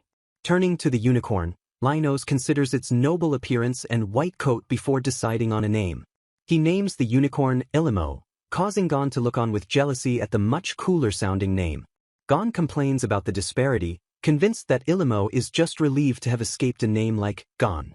The fox resigns itself to the name and declares that they will join Linos on his journey since it's more fun with friends. Linos smiles and admits he is glad for the company, as he knows very little about the world outside the forest. Gon takes the lead and suggests they head toward the kingdom of Hydaita since it is the closest destination. Linos notices wings on the unicorn, and Gon reveals Ilimo is a fugitive royal pet who fled Hydaita's harsh treatment. Linos quickly decides that Hydaita is out of the question to avoid danger, but Ilimo nuzzles him affectionately. Gon translates that Ilimo wants to follow his savior anywhere, regardless of the risk involved. Linos promises to protect them both if trouble arises, and the animals accept his vow with joy. Gon cheers, "Yes sir," and the trio solidifies their pact to travel together as a new family. Setting their course, the group begins their trek toward the kingdom of Hydaita despite the potential perils. After a long journey, Linos looks out over a vast landscape and asks if they have finally arrived at their destination. Linos and his group lament their arduous journey out of Runoa Forest, realizing too late that they could have simply flown out on Ilimo instead of facing the dragon. A guard confronts Linos at the border, demanding his identity after the boy claims to have traversed the dangerous forest all the way from the Juka kingdom. The soldiers are left in disbelief when Linos identifies himself as a barrier master from the noble house of Basim, shocked that a mere kid survived the forest. Realizing he may have said too much to an enemy nation, Linos tries to play it cool while the guards order him to wait right there. A knight named Siono rushes to the scene, urgently asking if the reports are true that Linos crossed the Runoa forest from Juka. Siono presses for intelligence, asking directly if the Juka kingdom has truly collapsed as the rumors suggest. Linos confirms the collapse with a solemn expression, stating clearly that there is no mistake about the kingdom's fall. Siono asks about the Great Demon King, and Linos explains it was actually a coup by Marshal Kurugi who controlled the demons, hiding the fact that he himself destroyed the castle. The knight muses on the conflicting rumors about a dragon destroying the capital, realizing that the truth is more complex than simple monster attacks. Siono expresses relief that their intel was correct and thanks Linos, muttering to himself that everything checks out. He apologizes for the sudden request but asks the exhausted Linos to meet with the Prime Minister the very next day to share this information. Linos is taken aback by the scale of the request, stammering in confusion at the thought of meeting the Prime Minister. Siono arranges an inn for Linos' stay, while Linos anxiously asks his companions if it is really okay for him to meet such a high-ranking official. Arriving at the inn, Linos is overwhelmed by the luxurious hospitality, feeling out of place in such a grand establishment. Siono departs with a promise to return in the morning, leaving Linos to marvel at the softness of the bed in his lavish room. Linos flops onto the bed to relax, but his barrier senses immediately detect surveillance magic hidden throughout the room. Realizing he cannot be rude despite the surveillance, Linos resolves to simply report the facts about Juka and decides he needs better clothes for the meeting. The next morning, Siono arrives promptly at the door to collect Linos for the important audience. Siono is momentarily stunned by Linos' formal appearance, then leads him to a waiting carriage for their journey. As they travel, Linos looks out the window and is startled to see they are approaching a massive royal castle. Panicking that this is not a military office, Linos questions their destination as Siono hands him over to a palace guide. The guide escorts him to a massive set of double doors, announcing that His Excellency is waiting inside the reception room. Lino steps inside and is immediately put on edge by the presence of an armed knight guarding the room. Detecting magical surveillance inside this room as well, Lino sharpens his focus, determining that he must be extremely careful with his words. An elderly man with a monocle welcomes him warmly, introducing himself as the Prime Minister and inviting Linos to take a seat. The Prime Minister reveals he knows about Linos' background as the adopted slave of the Marquis, and Linos confirms his identity as a barrier master of House Basim. Getting to business, the Prime Minister asks if the Juka leadership was truly wiped out, and Linos confirms the deaths while asking if Hydaida will send troops. The Prime Minister dismisses the idea of intervention, stating that a civil war yields no merit and lamenting the loss of the talented Marquis and Marshal. He fondly recalls stories of the Marquis's tireless work ethic and celebrations, expressing genuine regret over the nobleman's death. The conversation shifts abruptly when the Prime Minister asks if Linos knows what became of the great mage Falco. Linos explains that Falco left the Empire after training his students, and the Prime Minister reveals that he and the eccentric mage were actually childhood friends. While the Prime Minister chuckles that Falco lived the fun life he wanted, Linos gravely admits that the tough instructor was like a father to him. Suddenly, the Prime Minister stands up and invites Linos to come along, stating that he needs to go report to His Highness immediately. Linos is brought before the Emperor himself, and he bows deeply to introduce himself as a barrier master of House Basim. The Emperor stares down at Linos with an intense, unreadable expression and simply murmurs, "I wonder." Linos strains to hear as the Emperor speaks again, unable to make out the words but sensing a terrifying pressure. The Prime Minister nods in satisfaction, but Linos is left confused and unsettled, sensing a distinct evil aura emanating from the Emperor's lips. The audience is abruptly ended, and Linos leaves the room, bewildered by the encounter and wondering what the Emperor and Prime Minister are secretly discussing. Stepping out onto the palace stairs, Linos stretches his arms and sighs in relief, glad that the nerve-wracking ordeal is finally over. Siono greets him cheerfully at the bottom of the stairs, and Linos happily accepts the knight's offer to guide him around the city. Overwhelmed by the exhausting lessons on sophisticated conversation and table manners, Linos is relieved when a messenger interrupts with a dinner invitation from His Excellency. Walking through the capital with his companion, he observes the lack of division between commercial and residential areas while confirming his attendance. His guide points out the Grand Theater and the university, explaining that many residences lie behind the main buildings along the road. Linos remarks on the pleasant nature of the enemy nation, prompting his companion to offer him more clothes to blend in. While examining a piece of fabric, his thoughts drift melancholically to Errol, wondering if he will ever see her again. Shaking off his gloom, he purchases a mountain of supplies and contemplates settling down in this city permanently. Back in his room, he confides in his familiar that he wants to use the upcoming dinner to ask about getting a job based on his abilities. Arriving at the Prime Minister's residence, Linos speculates that the host simply wants to reminisce about old times with his master. As the meal is served, Linos stares at the plates, confirming his suspicion that this isn't just a casual social call. The atmosphere shifts as the Prime Minister introduces the late arrival as Prince Vilas, the second Prince of Hydaida. Linos is bewildered that a prince would come to see him, but Vilas smiles warmly and asks him to relax and talk. The Prime Minister reveals the prince is his grandson and drops the bombshell request for Linos to become a bodyguard for the royal family. Linos is stunned by the proposal, while the old man praises the crown prince's kind-hearted nature to persuade him. Vilas explains that his ambitious older sister, Princess Ricolette, is being manipulated by aristocrats plotting to seize the government. He grimly notes that people close to the crown prince, and even Vilas himself, have been targeted and harmed by these schemes. The Prime Minister begs for help to prevent a civil war within the family, specifically asking Linos to protect Vilas and the crown prince. Linos hesitates, arguing that as a newcomer to the country, the responsibility is too great and he might fail.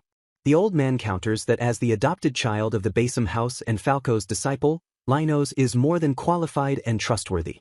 Vilas apologizes for the pressure, but Linos senses a familiar determination that reminds him of the Basim household's atmosphere. Resolute, Linos accepts the request, swearing to serve as a member of the Basim house and a disciple of the great mage Falco. Returning to his pets, Gon and Ilimo, he cheerfully announces that they have finally found a new house. They arrive at a massive estate in the woods, and Linos stares in awe at the sheer size of their new home. Looking over the balcony, he hopes to start his bodyguard work soon, while his familiar teases him for calling the mansion shabby compared to a hotel. Despite his excitement, a wave of nervousness hits him as he realizes the situation mirrors his troubled past with the crown prince. He explores the interior with his familiar, trying to convince himself he just wants to maintain the property properly. The estate is revealed to be a bargain because it is located in a monster-infested area 1 hour from the capital. Linos joyfully tours the fully equipped facilities, celebrating the kitchen, lounge, bath, and stables. He excitedly assigns bedrooms to himself and his companions, noting there is plenty of space for guests. Realizing the bedroom lacks essentials, he decides to ride Ilimo into the capital to shop and get his affairs in order. On the stairs, he tells his familiar he plans to start a barrier company and has already asked the Prime Minister for permission. He proudly christens it the Date Company after his middle name, ignoring his familiar's dread about the potential for bad puns. Arriving in the bustling capital, their carriage passes through a lively district filled with hotels and soliciting women. Elsewhere, Princess Ricolette watches the red light district from a window, noting that it is unusually active for the early hour. She observes the women flirting with men on the street, her expression hardening with disapproval. Turning to her subordinate Shooter, she confirms the plan is ready and that soldiers will raid the businesses in an hour. Shooter assures her the arrests will be simple, while noting that such establishments are common. He questions the morality of the raid since brothels are entertainment, but Ricolette argues that prostitutes are not inherently evil. Her eyes blaze with conviction as she declares that allowing people to buy and sell bodies as they please is unacceptable. She vows to purge the district of this perceived evil, determined to root it out completely. Her subordinate agrees with a smile, affirming they must patrol for disturbances against public order and morals as the princess commands. Linos waves a casual goodbye to the informant named Shooter, thanking him for the directions as he walks away with his fox companion and Errol. Checking his map against the street signs, he mutters that the location should be just past the next intersection on the right. His face lights up as he spots the Date Company building, excitedly telling Gon that they have finally found their new base of operations. He enthusiastically outlines his plan to use the first floor for reception and the second for office space, intending to offer bodyguard services using his magic and swordsmanship. Turning to the small fox on his shoulder, Linos asks with a hopeful grin if Gon thinks the business venture will go well. He clasps his hands in prayer to God Inari for business prosperity, confusing Gon, who points out that he is literally a divine fox messenger right there. Their peaceful moment is shattered by a terrified scream tearing through the air nearby. Rushing to the window, Linos spots soldiers aggressively harassing a brothel, noting with disgust that the attackers are the same men who frequent the place. Anger boils within him as he laments that such violence is happening in a country he thought was peaceful and nice to live in. The soldiers scream at the women to shut up, calling them whores and dragging them out while the women cry that they haven't done anything wrong. A female commander sneers at the captives, declaring them villains of public morals, but Linos retorts from the crowd asking how many of her own men are customers. The soldiers argue they have the king's permission, but the commander silences them by invoking the decree of Princess Ricolette to abolish all brothels. Unable to watch any longer, Linos steps forward and shouts for them to please wait. He confronts the commander with a sharp smile, warning that they won't achieve their goal of abolition by using such crude and violent methods. A noblewoman inside a nearby carriage is warned to stay back, while the guard threatens to cut Linos down if he doesn't hold his tongue. Linos argues logically that businesses only exist because of demand, and if the customers disappeared, the brothels would shut down on their own. He leans in with a mocking grin, suggesting that if they really want to stop it, the soldiers should try stopping their own visits first. The soldiers' faces turn red with humiliation and rage as they surround Linos, drawing their weapons to silence him. One soldier tries to bend Linos' finger back, but Linos uses magic to twist the man's arm instead, asking if he wants to see what happens to his body next. Realizing they are outmatched, the soldiers retreat in a huff, swearing to report this insolence to Lady Ricolette and Lord Shooter. As soon as the soldiers leave, the brothel workers swarm Linos with tearful hugs, thanking him profusely for driving away the stinky guys. Inside the carriage, a man suggests adjusting their plans while Princess Ricolette comments that the interlopers seemed rather interesting. The princess looks uncertain about her righteous crusade, but her companion reassures her that the people of the empire will understand in time. By the next day, a massive line of potential customers has formed outside Linos' new shop, buzzing with curiosity. Linos is overwhelmed but happy as he takes orders for everything from caravan guarding to babysitting, while Gon holds a sign asking people to write down their requests. The neighbors drop by with sandwiches for lunch, insisting he eat and thanking him for his service to the community. As the rush finally dies down, Linos sighs with relief and starts eating, only for the door to chime again with another arrival. 2 new customers approach the counter, confirming that this is indeed the famous Barrier Master's shop. A bipedal cat in full armor struts in and arrogantly demands that Linos wait a moment before being addressed. Linos stares in disbelief at the rude creature, who puffs out his chest and demands to know what kind of treatment he is forcing the great hero Willis to endure.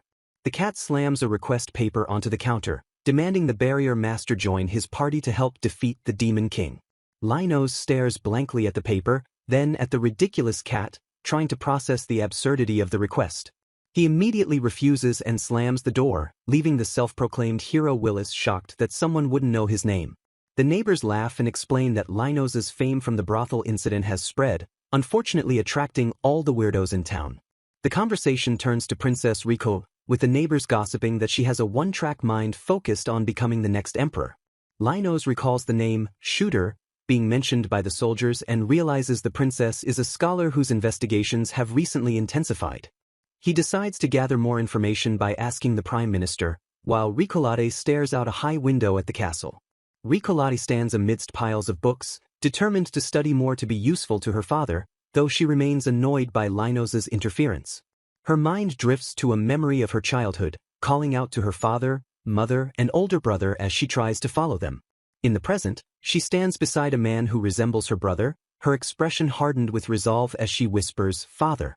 Young Ricolette watches the adults from a distance, saddened that they are too busy to play with her. She worries that her family hates her and wonders if she would be loved if she were as useful as her brother, the future emperor. Desperate for affection, she asks herself if becoming useful would finally make them treat her with kindness. She approaches the adults with a determined look and asks for a home tutor to begin her studies immediately. Ricolette meets her new teacher, Kurumu Fao, and eagerly declares that she wants to learn absolutely everything. Kurumu is touched by the small girl's intense dedication as Ricolette throws herself into her studies. Ricolette pushes herself relentlessly, believing that if she becomes flawless and useful, her loneliness will finally end. Overwhelmed by the pressure and isolation, she sniffs back tears but refuses to stop trying. She convinces herself that once she succeeds, her family will surely turn their eyes toward her and smile. 2 observers discuss Ricolette's potential, noting her intelligence but questioning if she is a suitable supporter for the next emperor. They criticize her for meddling in affairs unbefitting her status and gathering attention from noble girls instead of focusing on succession. Ricolette realizes that while her father rules well, many nobles are useless, so she seeks knowledge to fill the gaps. She resolves to show her father that capable people exist in the lower classes, even if it risks her own position. Despite her efforts, she feels a crushing sense of insufficiency and begs for more knowledge to fill the void. She pleads with her teacher to teach her more, heartbroken that she still doesn't feel useful to her father. The teacher decides to introduce someone who can help Ricolette turn her thoughts and feelings into tangible action. A man named Shooter is introduced as the one who will become her hands and feet. He is an outstanding member of the Imperial Guard and promises to become her greatest strength. Shooter warns her that her path will be grueling enough to make her vomit blood, but he sees her anxiety for her family. He kneels before her, vowing that she can count on him for absolutely anything she needs. With absolute conviction, Shooter declares himself to be Her Highness's eternal ally. The duo moves to execute her will, stepping in to confront the corrupt officials hindering her goals. The Chamberlain screams in outrage, refusing to accept that he is being fired by a mere child. He accuses her of abusing her position and acting without the consent of the emperor or her lineage. Ricolette wavers, terrified that her actions will make her father hate her, but looks to Shooter for reassurance. Shooter comforts her, affirming that her unconventional methods and knowledge will ultimately save the country. He assures her that the day will come when everyone understands and appreciates her tireless efforts. Reaffirming his loyalty, he tells her to be at ease because he will always remain her ally against the slanderers. Ricolette holds onto the hope that one day her family will simply say thank you and call her a good girl. A servant announces that the princess has requested an audience, and Shooter is en route to join her. Back in the present, Linos stares in confusion at a Japanese-style shrine sitting inexplicably in the backyard. He turns to ask Gon about it, but the fox is freezing up and munching nervously on a snack. Linos recoils as he sees Gon shaking violently with a face that looks like he has seen a ghost. Gon stammers that every 3 years, the white foxes must undergo a terrifying inspection by the fox god. He reveals that the princess who leads the white foxes is coming, and the inspection is brutally strict. Linos tries to comfort the trembling furball, reminding Gon that he has been helpful with the curse and work.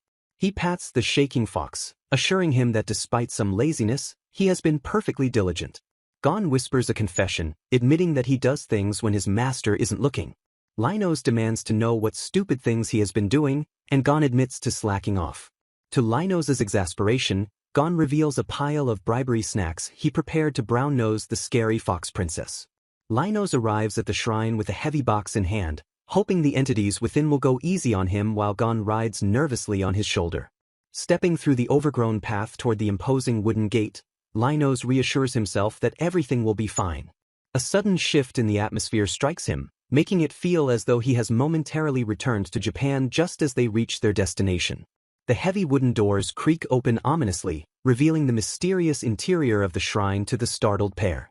2 fox servants greet them, noting that talking animals are common here, and guide them toward the princess. Linos enters a grand Japanese-style room and kneels on the tatami, waiting respectfully for the princess to summon him. A massive, terrifying wolf deity suddenly looms over him, commanding him to bow down and crushing him with its presence. Pressed against the floor, Linos breaks into a cold sweat, terrified by the overwhelming aura and unable to stop trembling. The commanding voice orders him to lift his head, prompting him to slowly look up. As he raises his eyes, Linos gasps in sheer awe at the entity before him. A gigantic, majestic fox deity with multiple tails sits upon the dais, radiating divine power and sparkles. Overwhelmed by the sheer scale of the being, Linos can only stare in shock at her immense form. Linos tries to introduce himself formally as a chaperone, but the deity smiles warmly upon seeing Gon, catching Linos off guard. The deity addresses the small fox directly, recognizing him as the master who gave her a name and noting his reputation precedes him. Linos quickly defends his companion, explaining that despite Gon's carefree nature, he is helpful and has stood by his side through curses and hardships. Worried that his outburst might have offended her, Linos panics until the deity asks what he intends to gain with his words. Remembering his strategy, Linos presents the tiered box he brought, announcing with all due respect that he has brought gifts. A heavy silence fills the room before the deity abruptly orders her servants to leave, confusing the terrified Linos. The boxes float into the air through magic as Linos explains they contain food from his hometown intended as offerings for fox gods. The deity eagerly devours the food with a happy expression, while Linos watches with a pounding heart. Declaring the offering delicious, the deity demands regular deliveries of this food and promises to bestow a favor upon Linos in return. Linos seizes the chance to ask if Gon can remain his follower, to which the deity easily agrees while still savoring the meal.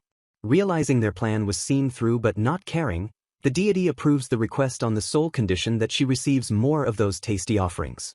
Shifting the tone, the deity addresses the matter of Linos becoming the demon king, noting that his curse came from slaughtering many humans. She explains that the accumulated experience from those deaths has caused an immense and dangerous increase in his magic power. The deity issues a grave warning that he must never use this power for evil, and Linos solemnly vows to engrave that command into his heart. Accepting his resolve, the deity decides she must still properly express her gratitude for the food offering since the previous favor was too easy. She grants him the powers of divine protection and refinement to maintain balance, ignoring his humble attempts to decline. She explains that refinement will let him converse with other species like his unicorn, while divine protection allows him to share and retrieve power at will. The deity cuddles Gon affectionately while reminding Linos not to forget the food offerings, leaving him thinking the arrangement seems nice. The meeting concludes peacefully as they bid farewell to the satisfied deity. Outside, Linos collapses on the grass in relief, while Gon looks absolutely traumatized by the encounter. Gon tearfully pledges to follow his master for life after avoiding a demotion, and they return home noting the princess has gained weight. Some time later, an exhausted Linos runs into Siono the knight while rushing to a store, completely out of breath. Siono informs him that the Prime Minister demands his immediate presence, questioning what kind of trouble Linos has gotten into. Despite Linos' fatigue, Siono drags him toward the castle, insisting he come right away. The Prime Minister welcomes Linos with a sinister expression, stating there is a person he needs Linos to make disappear immediately. He corrects himself to say he needs Linos to guard a certain royal who is being sent close to the border. The royal turns out to be a self-proclaimed hero and prince of the Catman race named Piao, who was arrested for his suspicious attire and insistence on subjugating the Demon King. Linos is shocked to learn this deluded prince brought his own equipment and cash to stage a performance of defeating the Demon Lord. The Prime Minister explains that the careless prince has been banished and his equipment seized, though the confiscation turned violently troublesome. Linos learns with dread that the strict First Imperial Princess, Reincarnated, has been put in charge of the entire chaotic affair. Fearing the political fallout of executing a royal, the princess has instead ordered Linos to stealthily dump the slandering prince at the border. When Linos suggests using the knights, the Prime Minister implies they would simply behead the insulter rather than transport him safely. The Prime Minister subtly threatens Linos's store to ensure compliance just as the intimidating Princess Reincarnated arrives on the scene. Linos turns to face the icy, beautiful First Imperial Princess as she approaches him in the hallway. He attempts a polite introduction, but Reincarnated cuts him off with a cold stare and asks if she can help him. Ignoring his pleasantries, she bluntly asks who he is, maintaining her distant and imposing demeanor. Linos hurriedly kneels to apologize for his insolence, but Reincarnated immediately tells him there is no need for such gestures. She lectures him that he should only bow to those he truly respects or serves, pointing out that he is not her retainer. Linos realizes that despite her royal status, she despises unnecessary foppery, which explains why the court finds her difficult to handle. Watching her walk away, he muses that her rigid, honest way of thinking dangerously jeopardizes the traditional values of the nobility. They arrive at the dungeon, where the imprisoned cat prince recognizes Linos as the rude barrier master from their previous encounter. Linos releases the arrogant catman, Willis, and promptly whacks him for his rudeness while explaining the deportation order. As they fly toward the border on Ilimo the unicorn, Linos silently thanks the fox princess for the gift of understanding animal speech. Willis boasts about his strength as a hero destined to defeat the Demon Lord, while Linos laments being stuck with this noisy task. Linos sharply questions what achievements Willis actually has to support his hero claims, silencing the catman's bluster. Willis attempts to demonstrate his power with a weak magic blast, but Linos scoffs that subjugating the Demon King is impossible with such meager skills. As the carriage lands with a heavy thud, Linos points out that the self-proclaimed hero is lacking in far too many areas. They arrive at the border, where Willis sulkily reintroduces himself, though Linos ignores the redundant information. Willis suddenly dashes off upon seeing a familiar figure, shouting out to his Gramps in excitement. The grandfather greets the former prince with a swift punch to the face, screaming at him for being an idiot. The old catman berates Willis for stealing treasure and cutting ties with his country without permission, calling his actions utterly foolish. Overwhelmed with guilt, Willis sobs uncontrollably while his grandfather scolds him for being unreliable and causing so much worry. Linos watches the emotional reunion awkwardly, realizing his escort mission is effectively over and wondering what to do next. He advises the crying prince to use this fresh start to learn about the world and eventually prove his strength to his grandfather. Linos hands over a bag of burgers to keep them fed on their journey, though the distracted pair barely seems to listen. Mission accomplished, Linos collapses in the carriage, completely exhausted by the mental toll despite using little magic. Returning home, Linos relaxes in bed while Gon cheerfully reports that everything was peaceful during his absence. The tranquility is shattered by a sudden, ominous rumbling that puts both Linos and Gon on high alert. Linos looks out over the forest, pinpointing the source of the disturbance near the edge of his barrier. Commanding Ilimo to descend, he realizes with shock that a massive horde of demons is gathering right where his protection ends. He orders Gon and Ilimo to hide, confident his barrier will hold, but a terrifying roar shakes his resolve. Giant demons tear through the magical shield with ease, shattering Linos' assumption that his barrier was impenetrable. As the monsters crash into the forest, Linos realizes he cannot use fire or lightning magic without causing a forest fire. He decides to counter the incoming attack with water magic, clenching his fist as the demons spot him. The demons lunge with lethal intent, but Linos stands his ground, preparing to negate their assault. Unleashing a massive torrent of water, Linos blasts the demons back with overwhelming force. Terrified by his unexpected power, the demons scream for a retreat, shocked that a human could be this strong. Linos watches them flee, panting and unsure if he should pursue, but relieved that he somehow repelled the invasion. Linos pushes through the brush, concerned about the current strength of his barrier and the consequences of excessive killing. Startled by a noise, he peers into the hollow of a tree and discovers a small figure hiding there. A terrified demon child recoils in panic, begging him not to hurt her and promising to disappear immediately. Overcome with fear, the little demon wails loudly, crying out for her mommy. Linos is bewildered to find a crying girl in the forest as her sobs echo through the trees. Regaining her composure, the girl introduces herself as Paris, the princess of the Belial family. She bows her head in shame, apologizing profusely for the rudeness and invasion committed by her family. Linos reassures her with a casual smile, stating that he isn't actually angry about the incident. Paris explains that her father died due to the king's will, which decreed she would marry whoever subjugated the great demon king. She pouts and assumes the candidates were awful, while Linos asks if she resents being used as a political prize. Paris denies it, but Linos sharply asks if her father truly prioritized the country over his own daughter's happiness. A memory triggers, and she recalls screaming at her father, demanding to know the meaning of his decisions. In the flashback, she refuses to become queen or marry, only for her father to reveal he was just about to discuss that very topic. Her father gently tells her that the subjugation will fail and that the life of a scholar suits her far better than royalty. Paris stares in shock, unable to comprehend why her father is changing the course of her fate. He gazes at her with deep affection, urging her to become someone who sees the world with her own eyes. Admitting his mistake regarding the succession, he asks if she is willing to be free, valuing her strength over bloodlines. He points across the room, suggesting that her uncle is a capable replacement for the throne. He speaks highly of his younger brother, confident that he will make a splendid successor in her place. With a tender look, he strokes her head, calling her his sweet and cute Paris. Tears stream down her face as he hugs her, regretting he won't see her grow up but rejoicing in her freedom. Back in the present, Linos comforts the weeping girl, acknowledging that she had a truly splendid father. Paris argues that her prudent uncle wouldn't invade another country, while Linos jokingly wishes to be left alone as the former demon lord. Paris freezes in shock, her eyes going wide as she processes the word, former.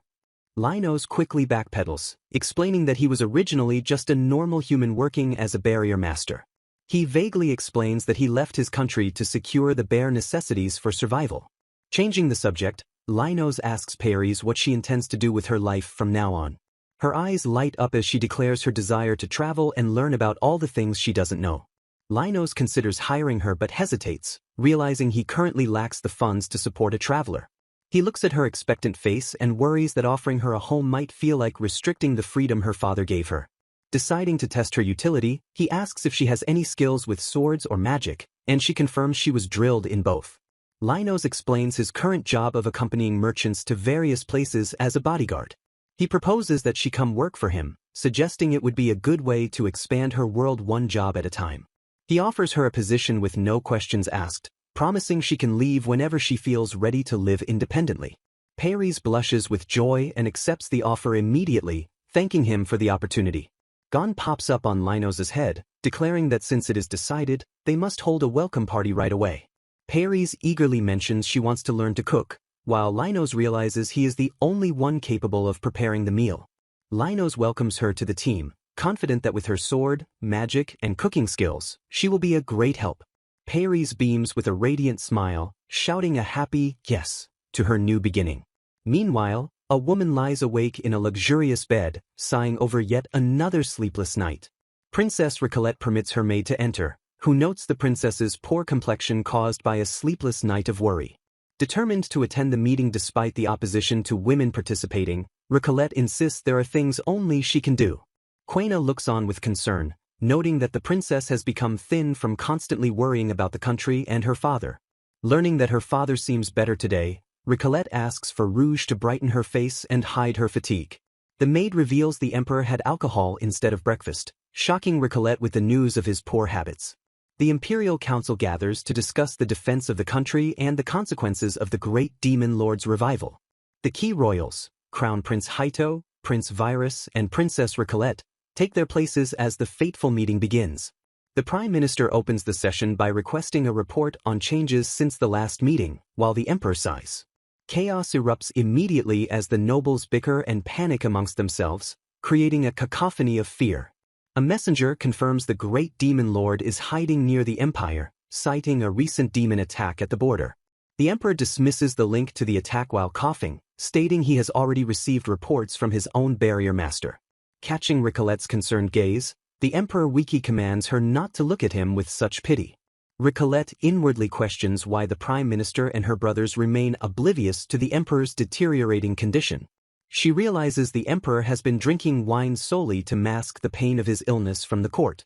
Prince Haito panics about a potential invasion, but the emperor sternly orders the future ruler not to avert his eyes.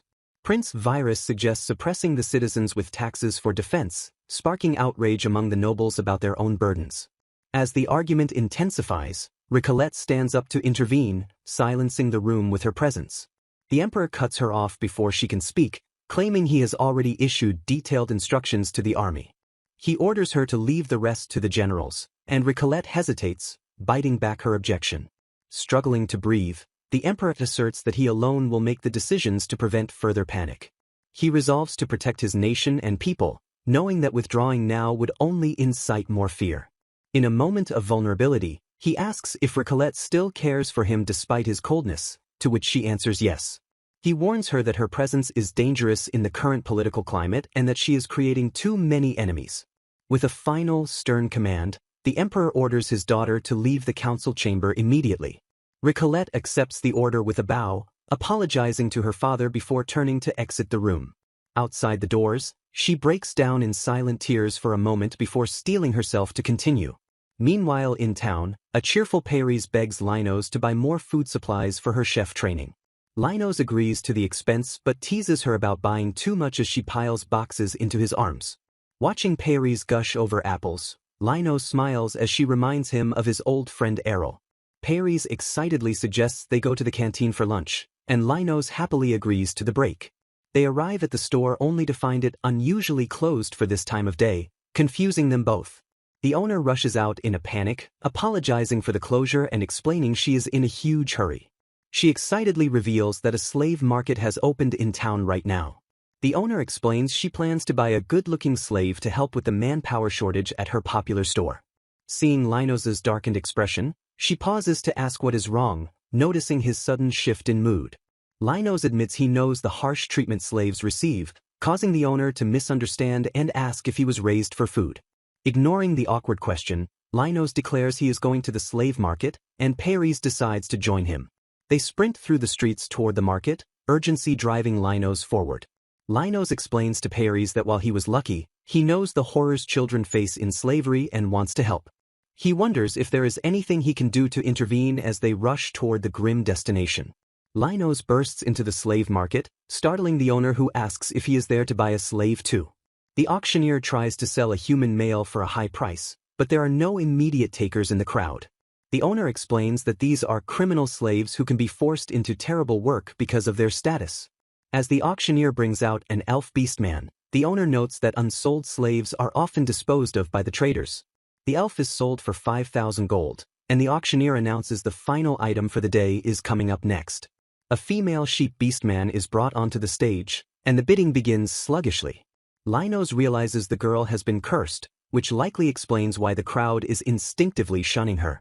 Seizing the moment, Linos raises his hand and wins the auction with a low bid of 500 gold. A sudden commotion erupts outside the hall, causing confusion among the patrons just as the sale concludes. Armed soldiers burst in, declaring that the princess has decreed a total ban on slave markets within the empire. The soldiers order all customers to leave immediately, leaving Linos wondering if his bid actually went through. Paris marvels at the sudden arrival of so many soldiers while the market dissolves into chaos. Linos smiles, realizing that amidst the disruption, he successfully managed to secure the contract for the girl. The sheep beastman looks up with a desolate expression, unsure of her fate in this upheaval. The trader initiates the blood contract required for criminal slaves, pricking Linos's finger instead of using a chant. As the blood drips to seal the deal, Linos immediately asks if it is possible to nullify such a contract. He asks about releasing her from her criminal status, but the trader explains that requires the owner's death or a priest's permission. The trader adds that since she allegedly poisoned many people, Obtaining priestly permission will be nearly impossible. With a final warning to be careful around the dangerous girl, the trader completes the transaction and leaves. Linos turns to the frightened girl and gently asks her to tell them her name now that the scary trader is gone. She whispers that she is called Mirias, and Linos kindly asks if she would prefer a new name to leave her past behind. Linos invites Mirias to join them for a meal at a nearby store, surprising her with his casual demeanor. Paris excitedly jumps in, demanding to go as well, though Linos jokingly retorts he wasn't asking her. Mirias hesitates, murmuring that slaves cannot eat at the same table, but Linos ignores the norm and urges her to come. Princess Reincarnated intercepts them, coldly noting that Linos bought a slave despite his earlier moral stance. She questions how someone living in the castle could possibly have known about this secret market. Linos reveals that he was the informant who tipped her off, knowing someone from the army planned to attend. Reincarnated confronts him on the contradiction of buying a person while claiming that trading lives is foolish.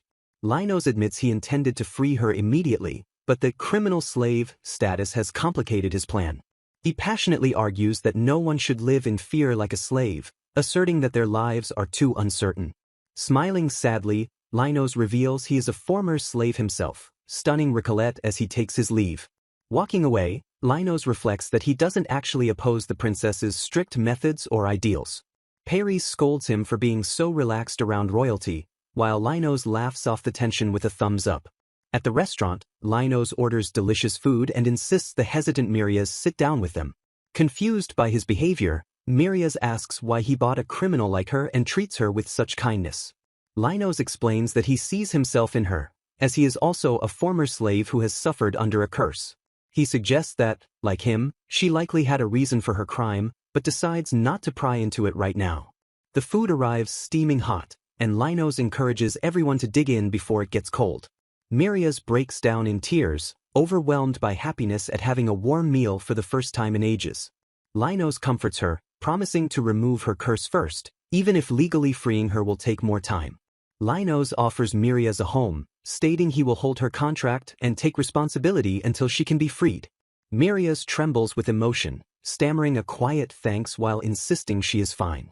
Linos adds a condition that she must honestly tell him if she hates anything, urging her to forget her status as a slave. He gently advises her to take her time adjusting, acknowledging that the transition might be difficult at first. Listing his eccentric family of Ilimo, Paris, and Gon, he wishes her a long and happy life with them. Gon pops up with a grin, declaring that their household is always lively and fun. Linos introduces the group as a rare unicorn Pegasus, a former demon princess, and a talking fox. Mirias stares in disbelief, her mind reeling as she tries to process the absurd identities of her new companions. Overwhelmed by the situation, she bursts into a fit of giggles. The group sits together at the table, formally welcoming her into their care with warm smiles. The majestic mansion stands tall in the sunlight, marking the beginning of her new life. Linos officially welcomes Mirias to her new home, solidifying her place in the family. Paris hugs her tightly and offers to share a room, though Linos mentions there are plenty of guest rooms available. Linos instructs her to sit, promising to take her to the capital to buy whatever she needs. Getting serious, Linos asks her to explain why she believes becoming a criminal slave was a mistake. Mirias looks down in shame, admitting she killed many people and questions if she deserves freedom. Linos reveals he went through the same darkness, empathizing with her guilt and self-doubt. He explains that for the sake of the fallen and his treasured family, he chose to live a proud life. Mirias sadly whispers that her parents are no longer here to see her live on. She reveals her humble background as the daughter of a blacksmith and an apothecary, prompting Linos to ask about her crime. She recalls her blissful childhood, where she happily helped her parents and dreamed of taking over their work. A deadly epidemic swept through her country, forcing the king to order a desperate search for a cure. Her family worked tirelessly to find a remedy, leading her to meet a mysterious mage in the forest. She regrets that fateful meeting, explaining it wasn't unusual to encounter travelers while gathering ingredients. The mage handed her a rare herb with promises of a cure, and she naively brought it home to her parents. Linos questions the deception, and she realizes her expert parents would never have used it without an illusion. The herb was actually a banned poison, and the reported success of the cure was a fabrication. Soldiers raided their home and seized the poison as evidence, blaming her family for the deaths caused by the fake medicine. She realizes in horror that the successful experiment results and the herb's appearance were all magical illusions. Her parents were executed immediately, but she was spared and enslaved by court mages due to her young age. Forced to follow orders, she researched drugs to enhance power and created anti-magic equipment for the army. Linos asks if the dangerous research was completed, noting the progress she achieved. She explains that the demands became impossible, pushing her magic and knowledge to their absolute limits. The failed drugs had horrific side effects, but the army used them anyway despite her attempts to dispose of them. She screams in anguish, terrified by the weight of the countless lives lost because of her creations. Once she could no longer continue her research, she was branded a criminal slave and sold at auction. Linos is puzzled, asking why the kingdom would sell a researcher holding such dangerous state secrets. He argues that selling her risks an information leak, suggesting they might have wanted her to suffer even more. Mirias considers his logic, realizing for the first time how strange their actions truly were. Linos holds his head in frustration, unable to solve the mystery, while Mirias gently tells him not to worry. Linos reveals that the court mages and her parents were manipulated, assuring Mirias that she never killed anyone on purpose. He argues that the dangerous, incomplete drug she created is justification enough for him to destroy the curse immediately. Linos tells her the choice is hers: accept the hate of the world or live on to make amends for the past. He leans in with a gentle smile, asking her to grant his selfish request to make her burden just a little lighter. Mirias breaks down, sobbing that her life has been a series of betrayals and that removing the curse won't change her misery. Ignoring her despair, Linos tells her to trust him and hold out her hands to begin the ritual. Tears stream down her face as she squeezes her eyes shut and extends her trembling hands toward him. Linos holds her hands dramatically until Gon interrupts, pointing out that the fox does the magic and the touching is creepy. A gentle light envelopes Mirias, lifting the dark weight from her soul as the curse dissolves. Gon declares the curse broken but senses a lingering remnant, while Mirias weeps with overwhelming relief. Gon decides they must consult the fox deity about the residue, while Linos apologizes for his lack of skill. The peaceful moment shatters as Linos suddenly freezes, sensing a dangerous presence closing in. A violent crash rocks the barrier, and Linos hears Ilimo's distress call amidst the chaos outside. A sinister, cloaked figure steps through the debris, smirking as he notes that Mirias is still alive. Mirias goes pale with terror, stammering in disbelief as she recognizes the intruder as her former teacher. The teacher sighs arrogantly, complaining that her survival has caused him unnecessary trouble and forced his hand. Linos glares at the man, realizing this is the architect of her suffering who sold her into slavery.